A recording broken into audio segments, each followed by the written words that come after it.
Hey there, viewers, and welcome back to Grumpy Monkey Garage, where we're not fixing anything today. We're doing the Grump of the Week, and this is our first episode because the parts store has made me borderline a homicidal maniac. So we're gonna not be a homicidal maniac. Instead, we're just gonna tell all of you wonderful viewers our stories.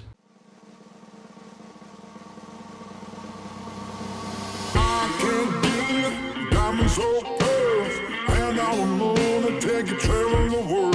I gonna love you. Yeah, I'm gonna love you. I'll give you the whole of what I've got. The fancy things, baby, I have not. Just gonna love you. Yeah, I'm gonna love you. I'm gonna love you, baby. Cross my heart and hope to die. So, regarding the parts store, parts people have the ability to make or break your business. And I kind of wanted to talk about, I don't even know how to explain what I want to talk about. I want to talk about the relationship with a shop and a parts store and how that should work, what you should look for in a parts store. What the reality actually What the reality is, and how terrible this industry has set this up. Not that I know a better way, but just how awful this is. And I'm Mike, by the way. I'm the videographer, editor guy. I've been a part of every video, but you just don't see me. He's on that side of it. Yeah, I'm on the other side. Usually. This is kind of weird, but so it is what it is. He's doing all my filming and editing. So if it's on YouTube, it's because he clicked the button that says, make it happen, upload or whatever. It was that easy. I have no idea how it works. I don't. He just does everything. So he's fantastic. So he's for someone who works on cars, he's not a big fan of the technology. I don't do the technology very well. So this is Weird Pigeon Productions as well. So we'll go ahead and give you that little shout out. We'll put a thing in this. Follow me on Instagram, and I'm also on YouTube. So see, I don't even know what that is, so I'm gonna ignore that stuff. Cool. Right. Also, I went on vacation for my anniversary, and Mike had to live my life. I actually left him running the shop while I was gone because he's seen all the dealings. And how'd that go for you? Let's start there. That's a really good example of parts store fun. The story with the they sent it there and it needed to be here. You should just open with that. That's a good parts store story. I don't even know where to begin. The first 3 days, because this was a little over a week. The first 3 days, I was like, I don't know how I can live like this.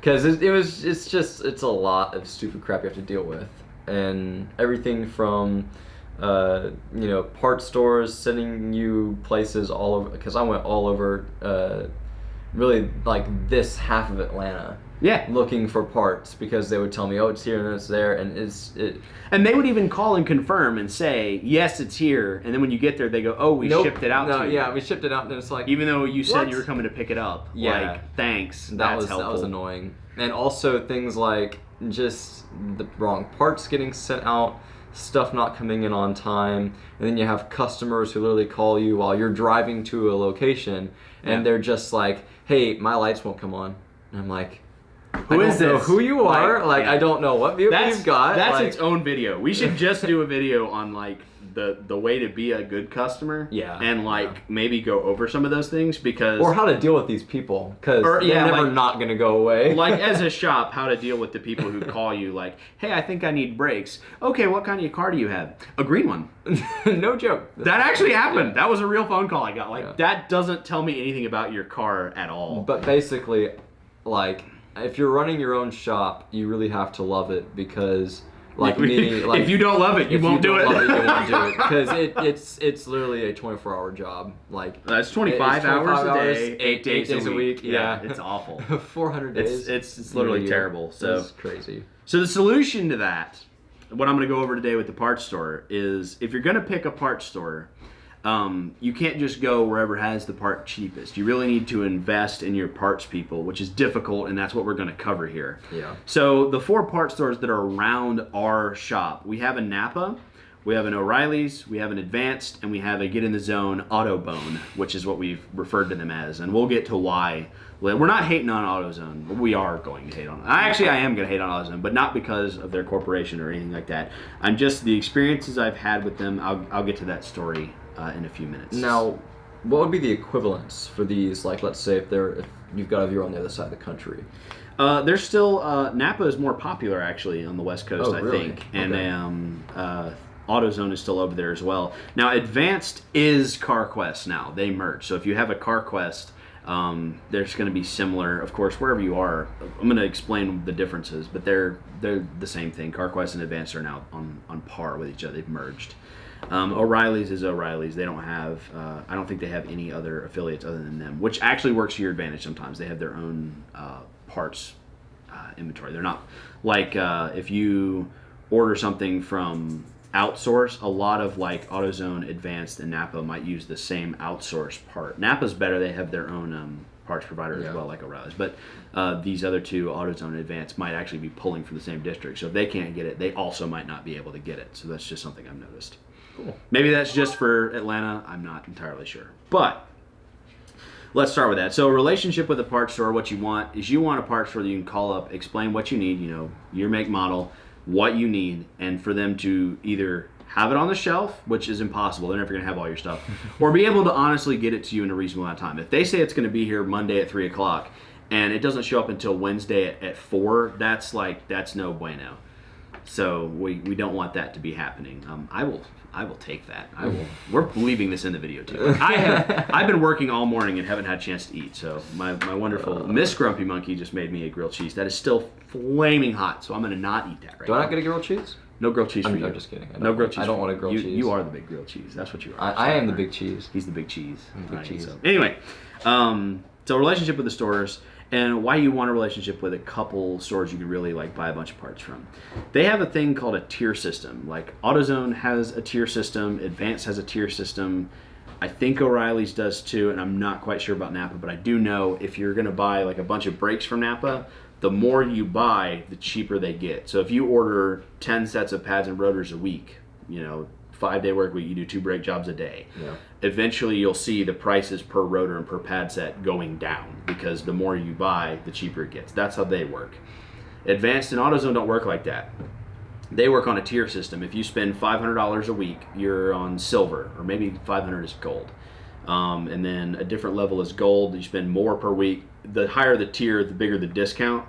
But it's not just for items. So like at Napa, if you just buy brakes, your brakes get cheaper, but your radiator prices aren't affected. That's weird. I don't like that. Yeah, so I don't like that. I would prefer, Yeah. at least that's what I've been told. Now, around here we have a bunch of franchise stores, not exactly corporate stores. Maybe it's just them. This is my experience. That's why I'm sharing it. So at AutoZone and Advance, they have the same style tier system. It's not exactly the same, but it's similar. So you have silver. You have casual, silver, gold, platinum, diamond. You're never going to get that high if you're watching this video.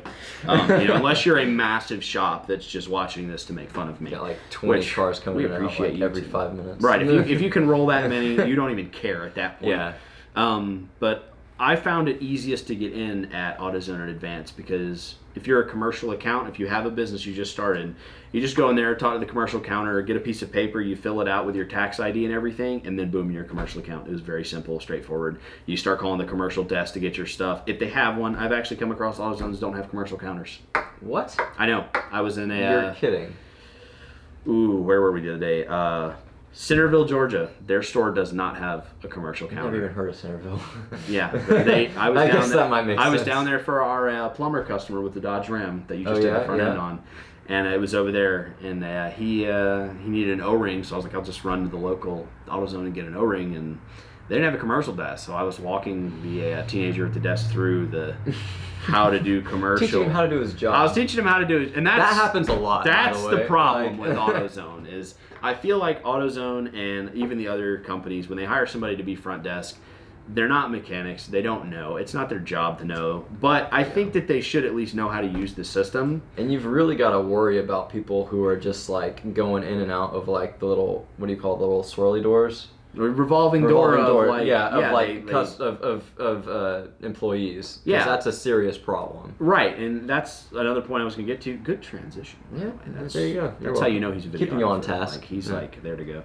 So if you're going to those places, you want to find a place that isn't a revolving door. If you go in there one week and the manager is Dave, and you go in there the next week and it's a new manager, Mike, and it's not.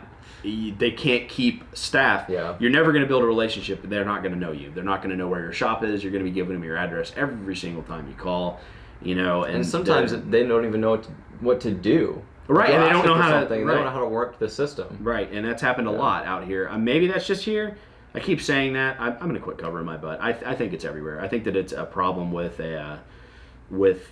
parts stores is they're hiring people who don't know how to work the system, because it's every parts store we've gone into that at least one person's like, I don't know how to do this. I'll give O'Reilly's credit. I haven't gone to an O'Reilly's where they weren't able to use the system. But they will fight you in the parking lot. But they will have managers that will fight you in the parking lot. Yeah. That is true. That was an awesome story. Yes, they were like, that was cool. Now Napa, I don't use Napa that much out here, and it's not anything on Napa. So the reason I don't have much experience with them, the Napa where we live is not open on the weekends, and I am. So that's just the simple reason I don't use them. But our Napa out here does make hydraulic lines. So when we have like an old piece of crap Massey Ferguson tractor that needs from 1961 that needs a hydraulic line, we're going to Napa to get it made. So we do go there, but we don't have a lot of experience. The other three are really who we use the most. And the other three have their own frustrations. So going from the revolving door, you want to avoid the place that has a revolving door. Somebody's been at that store for 15 years. He's probably good. Yeah. He's probably good if he's been there that long. Or he's there to make everyone's life miserable. There's actually a store closer to Atlanta that's got a manager like that who's just there to make everyone's day crap, and we don't go there anymore. So it's one of the two. So you'll have to feel them out. About the parts themselves. So sometimes, particularly with like Toyota, I would say, and this is just a weird example, import direct CV axles from O'Reilly's seem to work better in Toyotas than the Duralast ones. Because I give my customers a warranty on their parts, and I don't want to do the job twice. Yeah. I don't want the customer to have to do the job twice. I would rather pay a little more for the import direct and not... Somebody's got exhaust out there, and not have to do it again than buying the cheaper Duralast one and having to do it again in 6 months for free. I don't want to eat that. So that's something to consider. If it was a Ford Taurus or whatever, I think the Duralast CV axles are fine. It's not a quality issue with their stuff. Well, sometimes it is. Sometimes Chinesium is Chinese garbage. It's just garbage, and that's not one car store. You'll get garbage. Dorman from O'Reilly's and Advanced, and BWD, which, you know, if you watch Eric O of South Main Auto, BWD is broke when delivered, and that's just accurate there. Always check your parts in the store. Yeah, because especially I remember there was that time with the alternator. You literally spun it right there in front of them. And it just was like, this is already broken, I can guarantee you. And they're just like, wow, it is already broken. Because it would really suck if you had installed that and that's when you find out it was broken from the start. Or you get home and you go to install it and find out it's broken, and then you got to take it all the way back to the store. Yeah, just do it right there in front of them. Like, they're not going to get mad at you, or if they do, then they're just... That's their problem. That's their problem, yeah. Yeah, so I would advise doing that because it could be the wrong stuff in the box. For instance, we got brake pads one time. Somebody had returned them. They put the used ones back in there. Yeah. There was used brake pads, like packaged, like sealed and everything, and they were used. Oh, and pro tip, like, always take pictures. Always. For liability, but also just to know exactly what you're getting. If you can't physically bring it with you, take pictures, like lots of pictures. Everybody's got a cell phone they can take pictures on. So. Right, so if you're looking for something like a hub, you know, I need this hub, and they're like, oh, well, is it, 6 or 5 lug, and you don't remember, well, now you got a picture. Yeah, and you can even compare it with the actual part and make sure you got everything exact. Right, or if more than one thing's broken, you need a hub, they bring out a hub, it's not a bolt-on assembly, and you needed both pieces. Now well, I need the housing too, or if it's a thermostat and the housing itself is cracked, those kinds of situations. Pictures is a good idea, good point. Late parts from the parts store, they deliver to shops if you're a professional shop. It's aggravating when they say, oh, it'll be on the 3 o'clock shipment and we'll have it out there by 3:30. It's 5 o'clock and you're trying to get in the closing and they still aren't there. That's not okay. And, I get really mad about that, and you can't take it out on the drivers. Like, you can't just be like, where have you been, and just yelling at them. You can't treat them like crap because they'll just treat you worse. And they've got you. Like, what are you going to do? And sometimes it's not even their fault. It's not, and it'll be, it's always Hub's fault, or the UPS or FedEx driver brought the parts late if they were outsourced. I don't care. Just if you tell me it's going to be here at a time, it better be there. But what we've learned, if they say it's going to be here on Tuesday, schedule the customer for Wednesday. Yeah. That's what we've learned. So that's pro tip for you. If they say the parts are going to be in, wait till they're in your hand before you start taking the car apart, especially if you have limited bays. Or if you're starting your business in your garage, like I did, don't clog your 2-car garage with cars. You're waiting on parts and you end up working in the driveway in the rain. That sucks. Don't do that. Wait till the parts arrive, then pull the car in and work on it. That's my advice there. Misboxed. Ordered an alternator and got a starter one time. No way. Yeah. I ordered an alternator. It was for a Camry, so it's the long one, right? And I opened the box and there was a starter in there. This isn't even the right part. Not even close. Like, and that was nowhere before I near. was opening them on the counter. That's never happened since. But literally, it was an alternator box with a starter in it. You can't trust these people. And it was a new starter, but like, that's not an alternator. Like, Somebody that's not really going to help messed me. up. Yeah, like, what the hell? Or it doesn't work right out of the box. You went over that with the alternator story. It's always somebody else's fault. You ever go to complain, it's going to do you nothing. So try not to be the complainer because you're just going to make them hate you. And you're going to get one of these 3 right here. Yeah. It's Hub's fault. They didn't ship it on time. Outsourced, secondary source, didn't blah, blah, blah. Or we're waiting on the FedEx or UPS guy. Around here, it seems to be the FedEx guy they're waiting on. And I don't even think it's FedEx guy's fault. I think they don't order this stuff. That's my opinion. That wouldn't surprise me. That's my honest opinion. I really just think they don't order it. Pricing, if you're picking a parts store, very important. Obviously, you know your business. You're trying to make as much money as you can. If you go into a parts store and you look at like the price per quart of oil might be, let's say conventional oil might be $3.79 a quart. Let's say I don't know where it is where you are, but let's say it's that. If you order a whole case, suddenly it's $2.50 a quart. It's not $3.79 a quart. And you, in good, like this is not a ripoff. This is standard practice. You can charge $3.79 a quart because that's what it's going to show up as. If they Google what you just put in their car, that's the price they're going to find. So you can honestly charge that and make a little bit on your parts markup. That's standard in the business to make a little bit of parts markup. I actually do one better. If I get it for $2.50 and they can buy it for $3.79, I'll charge them $3 a quart. It's cheaper than they could have bought it, so I get the part sale and I make 50 cents a quart. Yeah, everybody wins. Like they're really getting complain it with cheaper than they could possibly have bought it for, and I'm making a little bit. And that also gives you wiggle room, you know, because in you case can, something goes wrong. right? You know, let's say you have an apprentice who leaves the oil cap off, and you got to go buy an oil cap. That'd be bad.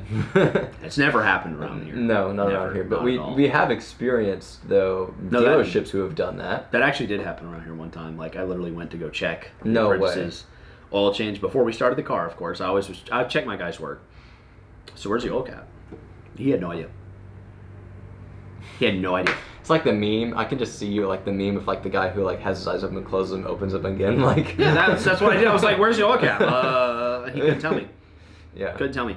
And I was kind of mad, so I went and I ordered them an oil cap. I got it in, I put it on the car, and I didn't charge the customer. Obviously, And I then you told found him. it. No, I didn't. I never found it. Like I don't know what he did That's with it. so Like weird. I have no idea where it went.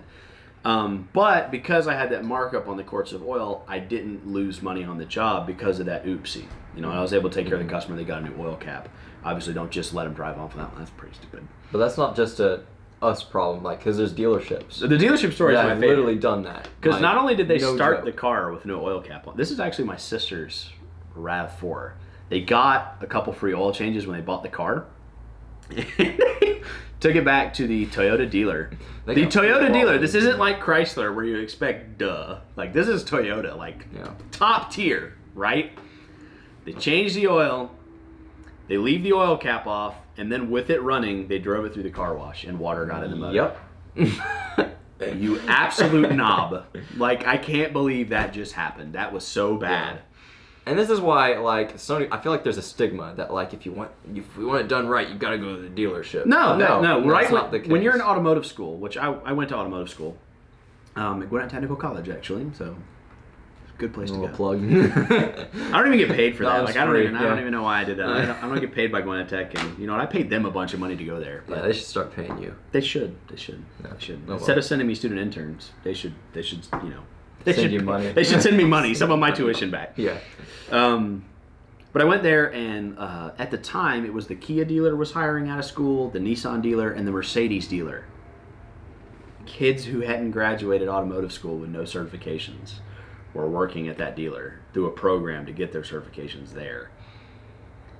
Like, you know what you don't see? You don't see an independent shop hiring out of there. Like, we don't hire from there. We hire from, like, word of mouth people who are like, hey, I want to learn, or I have the skill set and I want to work for you. I really haven't had to put out, like, I've never had to go to, like, Indeed or any of these places and put out. I tend to just show up. Yeah. That seems to work that way. I don't know if that works for you, but like if you have a wide outreach of customers and you're looking to hire somebody, before you do, like just kind of feel it out and see, hey, you know anybody wants to do this? You'll find the guy for the job or the girl, you know. I don't see very many female mechanics. I've never seen a lady mechanic. I know they exist out there. I've seen them on TikTok and things, but I've never seen one in real life. It's like the rare Pokemon. Yeah, the shiny Pokemon. Yeah, it's like rare ones. It's like that. You've never seen it, but you know it exists. Yeah, and props to them because like, and that's what kills me, man. There's just I don't know. Well, that's a different video. Yeah, it's different. Back to the parts store. Yeah. Back to the parts store.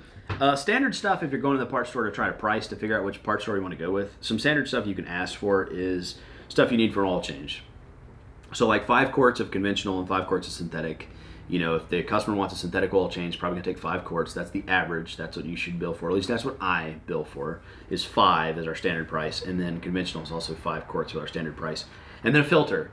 How much is their filters? Well, you know, I think Napa's actually got them. They're all pretty close. But what you should try to pay for a filter, you need to figure out which one's going to have the cheap filter without it being no frams. No fram filters. Just don't, because you are going to buy somebody an engine. Just don't do that. It's stupid. And Walmart filters are bad. Are those the same? Huh? Walmart filters and Walmart is they sell Fram. Okay, and Fram, like we have a bad engine sitting on my trailer that we're going to go over on the basic series, and it's the reason it's bad is because the customer hit a fire hydrant. But aside from that, I blame the Fram filter. Yeah, the Fram filter was that's the reason why. they hit Like the fire hydrant. forget the fire hydrant, it was the Fram filter. But anyway, there's plenty of videos out there testing why Fram filters are terrible. We're not going to get an ad from Fram on it. If we do, I'm going to laugh so hard if we get that'd be funny. Fram ad. That'd be really funny. If you do get a Fram ad, put it in the Please comments. comment, because I want to laugh. That'd be hilarious. That would be really, stuff. really funny. And now you know, like that was just don't do that. Don't. So, Meth, not even once. Right, literally Fram, not even once. Yeah. So, synthetic oil, you know, you want to pay a certain amount, and conventional should be less. Don't pay more for a conventional. Synthetic is the better oil, and everyone should generally agree on that.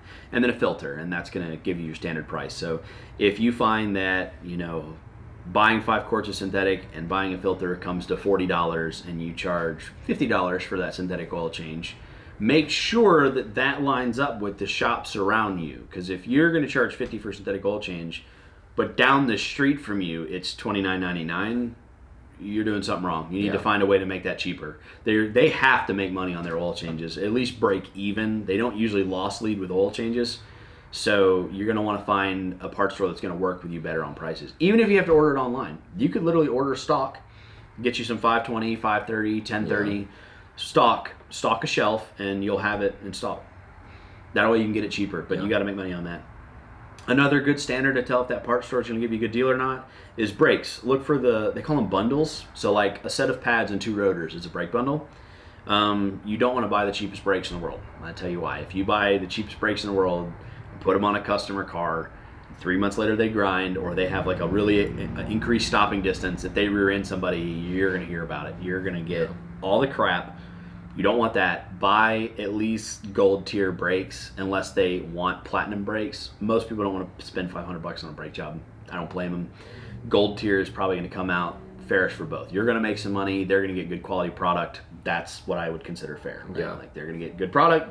You get good price point. Everybody wins. I really feel like it's tempting when you're starting out to get like the cheapest crap, stuff, just to have the cheapest prices too, and you know, and try to make more money and things like that. But like when you're dealing with machinery that literally like these people's lives are almost in your hands in a sense, so you've got to be careful. Like you don't want to buy the lowest low. You know, get something mid-grade at least. And not that like the lowest low is bad. For instance, like if you're watching our videos to learn how to change your brakes because you're on a severe budget and you go buy the silver tier pads off the shelf, we're not saying you're gonna die. No, that's not at all. But it's just a liability. Yeah, you know. The warranty period on the mid-tier brakes is better, so you can offer that better warranty to your customers. That'll help you kind of sell that more expensive price point. And also, you're not going to hear from them. You're not going to have that problem of 3 months later, oh, they're grinding already. Yeah. You're just not, unless they have a bad caliper. There's exceptions to the rule. Yeah. But as a general rule, that's what I'll go for. The other thing is, how much is coolant per gallon?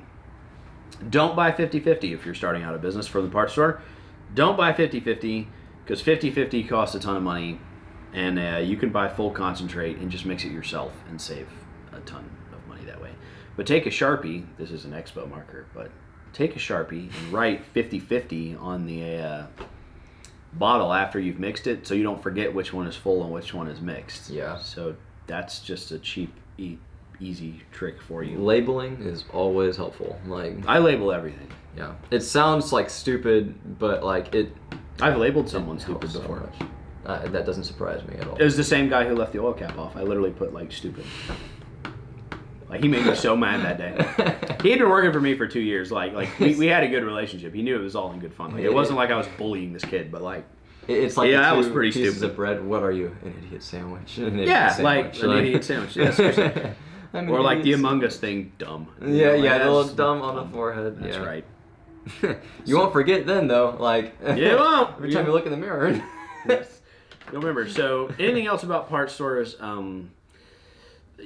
People who don't know the system is frustrating, but I think that every parts store is going to have that guy. So if you find a parts store that everybody there seems very competent, the manager's been there a long time, use that one. It is, even if they're more by a lot, you might have to look elsewhere when you're starting, but if they're only more by a couple of dollars per part, it might be worth to invest in that one, especially as your tier system goes up, silver, gold, whatever, you'll get a better discount, but it's so much better to have the quality people. Yeah. Because if you are constantly going in, it's a revolving door of teenage idiots, and not that it's They all are like teenagers that, are idiots. but- Sometimes you'll get the brightest. the lady who's worked Yeah. at Kroger for 50 years and she's at AutoZone now. She doesn't know what like the different weights of oil or anything. And she might be the sweetest person in the world. That does not help you run a business at all, and you don't need that. You don't need that you're going to be stressed enough running a business. You don't need the added stupid or inexperienced throughout the day. A lot of times it is stupid though. Like, and just being friendly too goes a long way. Yes. Telling And you stories, should be. being friendly, like saying thank you, yes ma'am. Like those things are like the things your mom tells you to do. All right, like those things are so helpful because they see so many people who are just piece of crap customers, who are just jerks all the time. If you can be that almost like bright customer out of their day, that makes them way more inclined to even just to help you and go out of their way to help you. Things like that are like perfect for establishing, relationships with these people at these stores. So on top of that, think of who they normally deal with. If you're going to a parts store, it means your shit is broken. Yeah. And that's That's not fun. So the customers are already in a bad mood. They're already and when you're running your own business and you're dealing with the repair industry, any repair industry, I'm pretty sure, not just auto repair. Yeah. If somebody's stuff is broke, they're already mad. They're mad that they're about to have to spend money, and they don't know how much money. So to get better service from your parts department, you got to exceed the regular customer, or Which isn't hard to do. no, not hard to do at all, as we explained. But like, you could bring your parts manager like donuts, so that everybody there can have a donut. That helps them out in the morning. That you're going to get good service that whole day, probably that whole week after that. Bring chicken sandwiches. It's a cheap investment. Not that seriously. chicken from Popeyes. I mean, seriously, it's worth killing over. Apparently, yeah, literally. if anybody remembers that, put that in the comments. So yeah, bring them chicken sandwiches, whatever. Just little things you can do to make their life feel more appreciated and easier. Do your best to go above and beyond, because that's what is gonna keep people remembering you. And I mean, if you go the extra mile for them, they're more than likely to go the extra mile for you, and that's what you want. And that's why you got to find a place that doesn't have a revolving door, because you would hate to invest in this person who's only there for 3 weeks, and you're like, wow, so the person who thinks I'm awesome is now Gone. been reassigned to South Carolina. Great. Who does me no good at all. Yeah.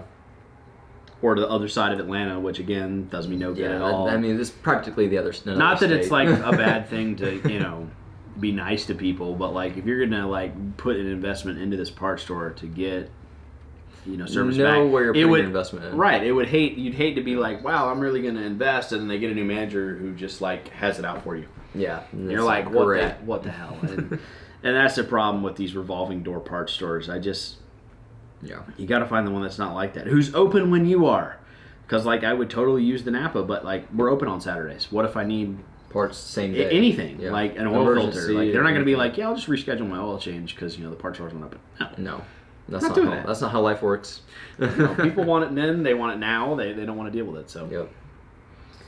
But anyway, that's where we're at. I think we finished talking about our parts. I think we've gone over everything. Just to recap, you want one you can have a good relationship with, so you don't want that high turnover place. Don't go there. You want to always open your parts on the counter, because no matter what part store it is, you'll have stuff boxed wrong. You'll have stuff that's not right. Broken. Yeah. And then the pricing and the tier system. We went over that, how that works. And standard stuff to check for your pricing to see if that's the best one for you. The standard oil change, brake job, and coolant. Those prices, those should be pretty good anywhere. That's a pretty good tell what their other pricing can be like. Because if they got cheap coolant, they're probably going to have the cheapest radiator too. Yep. That's what I've noticed. I'm sure there's exceptions, but that's what I've noticed. So hopefully this helps somebody out. There's going to be plenty more videos like this, so please subscribe to us, because it doesn't cost you anything, but it does make me feel so much warm and fuzzy when you hit that subscribe button. So much warm and fuzzy. I can hear it right now. Just so much better right there. Just bing. Boom. There we go. It literally it's just that's it. So easy. Yeah, and we've got plenty more of these coming out. So be on the lookout. And we have also got great tool reviews, like the best tool reviews ever. And it's not just we have the best I make them. reviews in general, because we don't look at it through rose-colored glasses. We actually we're gonna tell you. We're not sponsored, but if you want to sponsor us. If you want to sponsor us, you better be actually good. Because we'll give you an honest review. We're gonna give you a legit review. So if you have crap, the world's gonna know. You might just pay for a bad review. But at least we're honest. So meanwhile, low in Pittsburgh be like, ooh, nope, never mind. If you have zero confidence in your product, don't go to us. Well, I think doing reviews of things that we bought ourselves, like we did the top 5 tools. Yeah, that was a good review. People seem to like that. We also did the what was the other one we did? It doesn't matter. Anyway, just check out our videos. Links will be in the description. Subscribe, hit the bell notification. We'll see you guys in the next one. Bye. You're like, doesn't matter. Shut the hell up. Yeah, pretty much. Anyway, all right. Going in the poop. Of course he is. So I'm gonna poop on your video. That's how much I think about We're just gonna hear him back there just. Yeah, exactly. Great. Cat's going to poop. Quality. Good quality sneeze. 115%. Let's just start from the beginning. You got 2 sentences in and sneezed. Like a big boogery sneeze too. That's great. Dexter's done now, so. He just peed then. He sits in there for a fat minute while he's pushing out a load. Texting his cat friends on his phone. What else does he think he's doing in there? Alright, ready? Yeah. Was that a national thing or was it a Georgia thing? I think it was national. I think people are just going crazy everywhere. We straight up had a guy in our county get stabbed to death over the last Popeye's chicken sandwich. He stabbed the guy to death because he cut in line. And we just lost. In fairness, have you ever had someone cut in line and I just lost my monetization over that? Yeah. Really? Thanks, good job. That was a news story.